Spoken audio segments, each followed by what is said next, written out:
Shalom Alaikum. My name is Nicholas Mansfield and my channel Islam versus Christianity versus Judaism. Today I'm presenting to you in regard to the genealogy of the one commonly known as Jesus, Yeshua ben Miriam, and the genealogy which is reflected at the start of the Christian Bible, the New Testament, where it begins in the book of Generations, in the first chapter of the Apostle Matthew and his Gospel. In Hebrew it is Sefer Toldoth. In Greek we read it as Bible of Genesis. If we turn to any common Bible, whether it be a Gideon's or KJV or whatever you want to read, they all read basically the same, and the issue here is whether the claim by Yeshua and his followers to be of the correct pedigree to qualify as Messiah in Israel, whether he qualified and what is the proof therein. Matthew's Gospel and Luke's Gospel present two different genealogies, and both of them have their own problems. One has to read and number the genealogy in Matthew and look very carefully at the text and figure out what is going on to establish the claims therein, because they don't, strictly speaking, add up. I will go through the genealogy and see where there is a difference, a point of difference between a biblical text and the claims in the New Testament text. We shall see what comes up, and in addition to this, I will explore the issue of a Jewish proof which is available today, or which will be a basic proof that goes beyond what is in Matthew.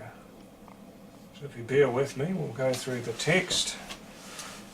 Now this is a fairly literal translation I've prepared here. Where it differs, I will refer to other texts which are available, and I will refer to issues which crop up as they come up. The Bible of Genesis, HaMashiach Yeshua, otherwise known as JC, son of David, son of Abraham. This is Matthew 1:1.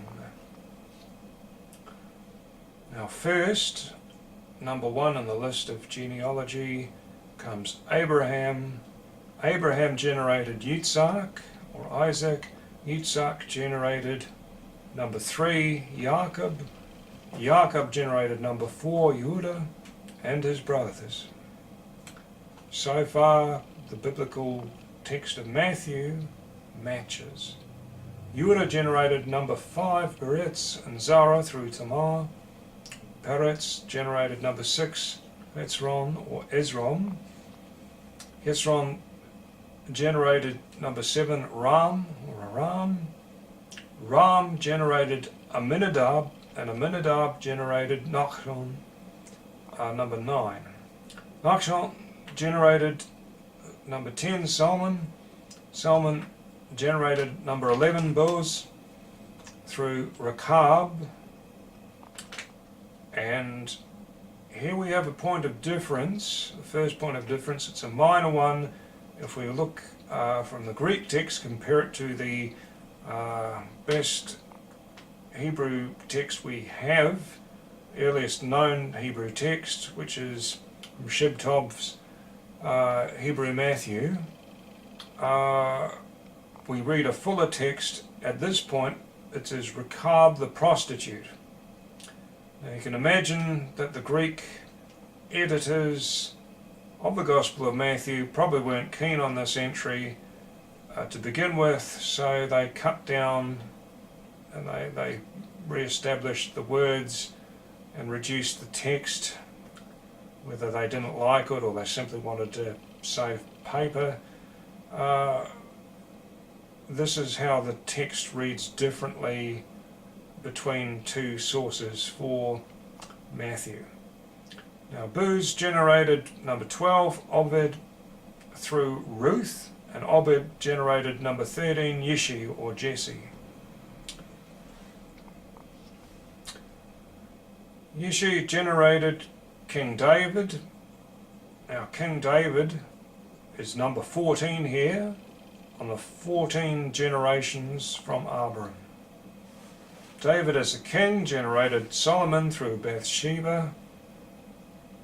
Bathsheba doesn't appear on the New Testament material, but the name is available there from other sources. She whom he stole from Uriah, or Uriah. Now this is a well-known Bible story, and it just says Solomon through she from Uriah, literally in the Greek. But you have to put a few extra words in here to see the details of the genealogy and how peculiar it is. Not that there aren't a lot of biblical stories which are peculiar, there are, the whole thing is pretty peculiar. Anyway, Solomon generated number 2, Rehoboam. This is number 2 in the second list of the alleged 14. Rehoboam generated number 3, Abijah. Abijah generated number 4, Uzzah. Uzzah generated number 5, Jehoshaphat. And Jehoshaphat generated Joram. Now we come to a problem here. The problem occurs because there are a list of names here of the kings of Israel that are totally missing from the genealogy of Matthew. So, where do I go to get my facts from regarding this?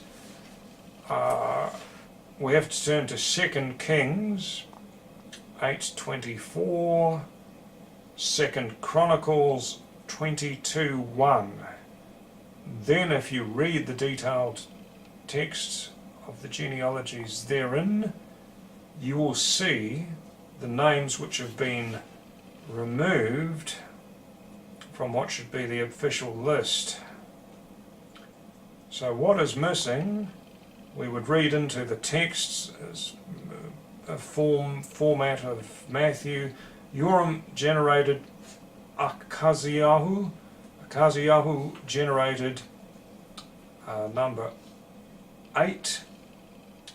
And then we turn to another biblical passage from the Tanakh, the Old Testament. We turn to 2 Kings 11:21 and chapter 12:1 of 2 Kings, 2 Chronicles 24:1 for the missing information. Number 8, Joash through Zibiah from Beersheba. And then we have to turn to 2 Kings 14:1 to 2 and 2 Chronicles 24:24, also 27b, 25:1, and we end up with Jehoash generated number 9, Amaziah through Jehoiakim from Jerusalem. And Amaziah generated number 10. Now we're back into Matthew 1:8 here. So this marks a point of the missing names and the missing text. We're coming back to Matthew's text here. We have the name for number 10, the leper king, was Uzziyahu. So here we're back into the Matthean text. Uzziyahu generated number 9, Utam, and Utam generated number 12, Akaz. And Akaz generated number 13, Hezekiahu. Now, we're back into the Matthean text, which is well and good.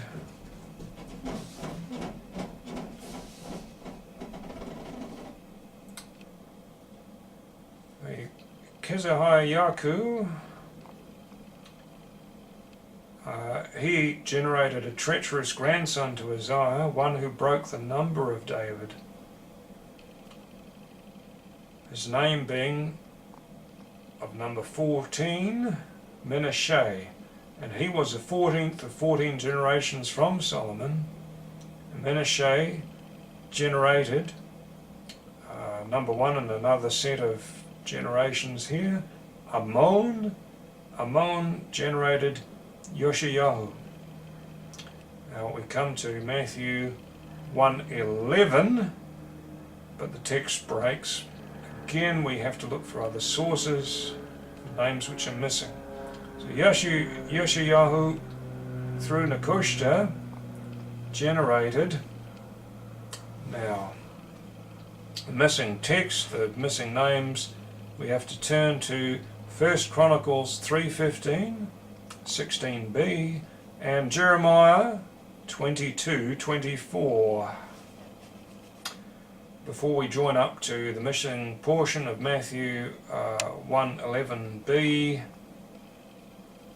and we go back to the New Testament text then. But looking at the missing text, we have the name Jehoiakim, it's number 3 on the new list. Jehoiakim generated Yekoniah and his brothers around the time of the exile to Babylon. Okay, yeah, that ends Matthew 1:11b.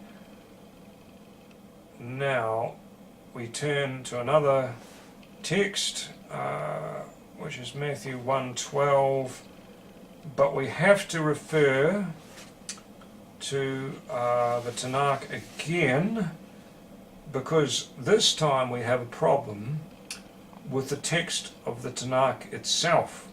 So here the problem with the genealogy is not actually the New Testament as such, but what we have is a conflict, because Pedaiah and Shealtiel are listed as sons of Yekoniah, and the list of Jeremiah is in conflict with Haggai. See 1 Chronicles 3:16-24. Compare this to Haggai 2:2 and 2:23. By the strongly messianic verse of Haggai's conclusion, see verses 20-23, one has to conclude that the preference is to the latter name, as the Matthean genealogy contends, without saying as much. So that was the issue therein for Matthew 1:12. As we continue, Yekoniah generated Pedaiah, whose name is not included, but you have to include it to realise the conflict therein, and Shealtiel. So Shealtiel is number 5. And this is after the Babylonian exile. Shealtiel generated number 6, Zerubbabel. This is the one, reading between the lines, upon whom the curse of his grandfather was lifted, and they returned to Judea from Babylon. But Jeremiah uttered, O land, 3 times, according to the legacy of Zerubbabel's fathers. Now we're going back to the Matthean text again for verse 13 in chapter 1. Zerubbabel generated Abiud, and Abiud generated Eliakim, otherwise known as Alchemus. And Eliakim generated Uzzah. Uzzah generated number 10, Zadok. Zadok generated number 11, Yakin, or Akim. Yakin generated number 12, Eliud. Eliud generated number 13, Eliezer. And Eliezer generated number 14, Matan. Matan generated number 15, Jacob. See, we've already gone past 14 names here. Jacob generated number 16, Jehoiakim, who generated number 17, Miriam, the husband of Joseph, from whom was generated Yeshua, declared Hamashiach Yeshua. Now, there is no issue looking at the Greek texts in this final verse here regarding the names in the genealogy list. The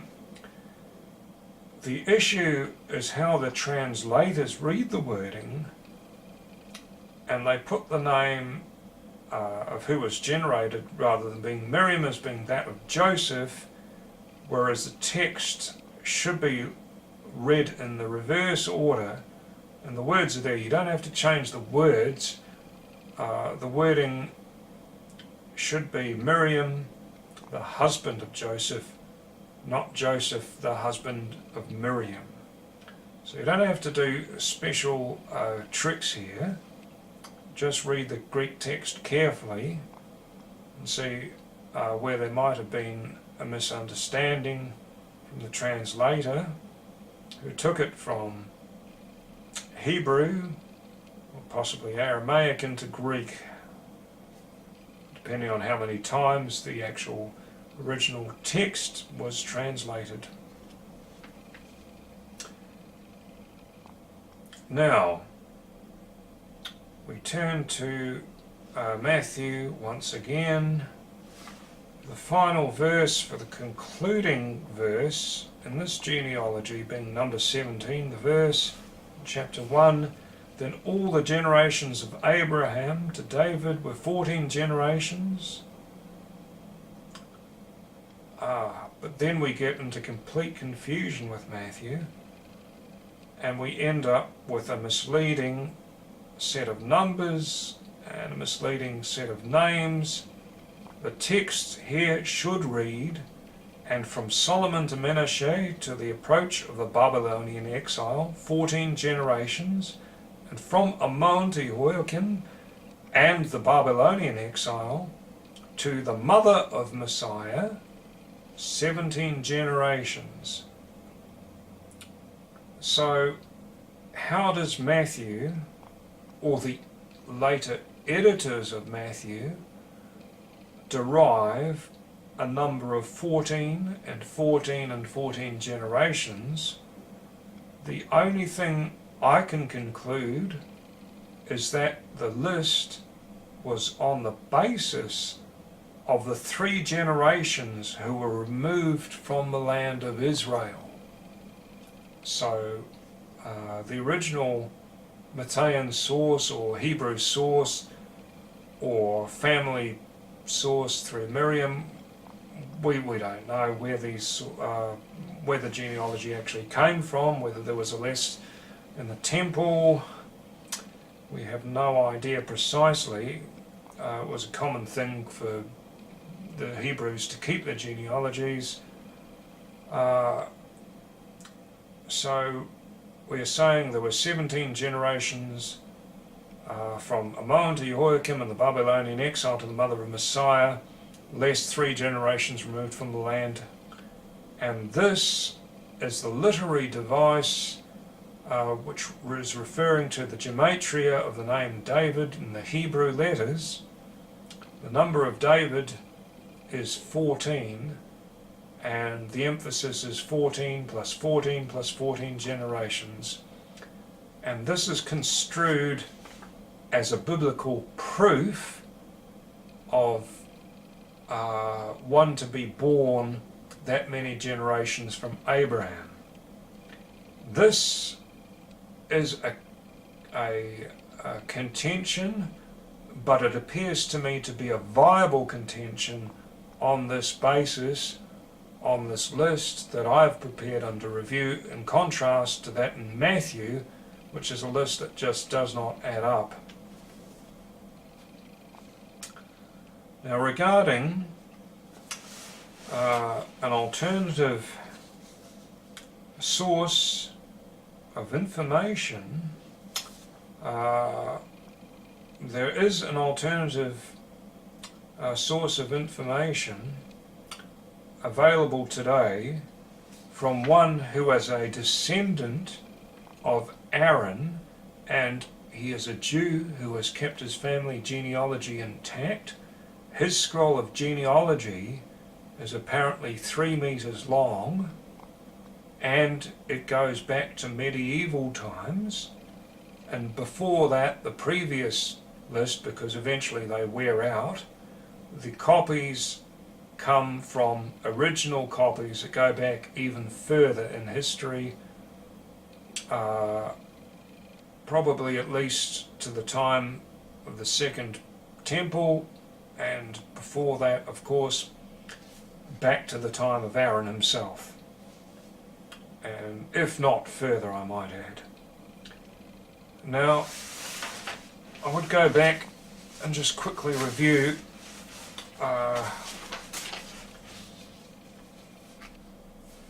where we come across an interesting branch from Yeshua's line in Matthew.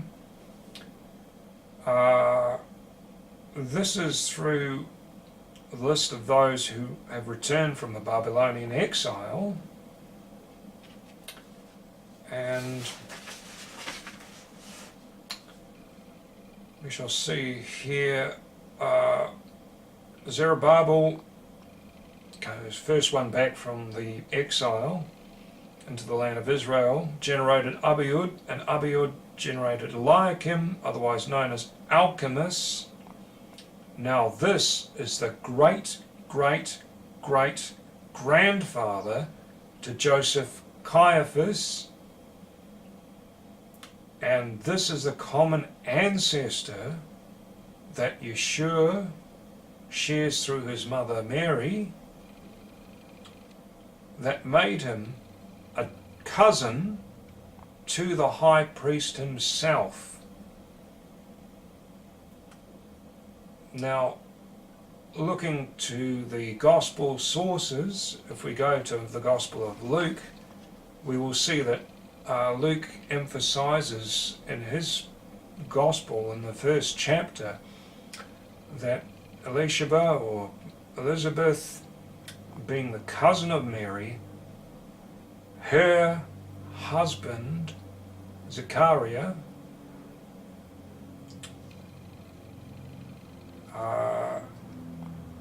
he was serving as a priest in the temple, and he was certainly of the descendants of Aaron. So Elisheba was married into a priestly family, for this was insisted upon after the return from the Babylonian exile. This is in the book of Ezekiel, where they were ordained to marry into persons who were not foreigners within the priestly line. Now this is a puzzling bit in itself in the Hebrew Bible. I'm not going to go into the details of that here and now, but it so happened that with this generation it had to be that they did this. So therein itself lies a proof of the descent of Miriam through the line of Aaron, being a cousin to Elisheba, and both of them more or less fell pregnant at the same time. One gave birth to John the Baptist, one gave birth to Jesus. Now, a person I've mentioned before. His name is Alan Goldento. He maintains that the lineage, the common ancestor for Joseph Caiaphas and Yeshua, this established them as distant cousins, and I will give a link to references for this. There are two links. One's a brief discussion, response to a reader in one of his articles by Goldento, otherwise known as Kahana, and the other one is his book, The Caiaphas Letters. So for some reason, there is a slight difference in the genealogy. Kahana has dropped the name of Uzzah in the response to the reader's question. As I understand the matter, Kahana's knowledge stems from the recognized royal line, his own children being 100th generation, his sons being 100th generation from Aaron himself. He was probably using a standard Greek text from their common ancestor and made the omission inadvertently by haste. The former was in fact Joseph Caiaphas ben Carmetus, ben Simon ben Matthias, ben Joseph ben Matthias, ben Eliakim or Alchemist.